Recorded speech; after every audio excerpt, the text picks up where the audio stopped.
Morning, Yak'n Pastor here with a brief overview or introduction to the book of First Timothy.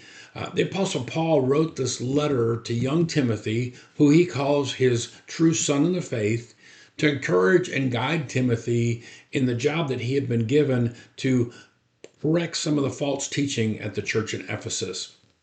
The false teachers were trying to take the focus of the Ephesian believers away from the gospel of Jesus Christ and refocus it on myths and endless genealogies from the book of Genesis.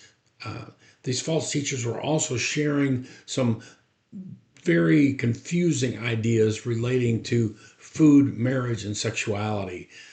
So Paul instructs Timothy to focus on Jesus and the redeeming work and the changing process brought about by each believer through their salvation, through having faith in Jesus Christ.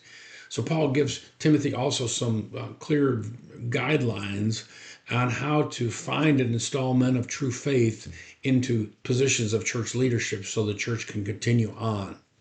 Well, what do you and I get from a book that was written so many years ago, probably 60 AD, to help us in our faith today, to help us in our walk with Jesus? Well, I think it's very clear that there are still some false teachers today. There are people who are trying to take the focus of believers and put it on anything and everything other than the good news of Jesus Christ. The good news about Jesus dying on the cross in our place, paying the price that you and I could never have paid with his death, burial, and resurrection. And that's good news. It doesn't stop with that. It also helps allow you and I, through Jesus' sacrifice, to live in freedom that's found in a growing relationship with our God.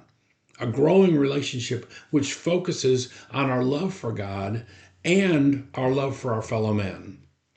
This kind of relationship-based love is the only kind of love and true Christianity which can change hearts and impact our world for Christ. To view a more in-depth study of these books, click on the playlist and also like and subscribe to our YouTube channel and our website at yaknpastor.com. Yak'n Pastor out.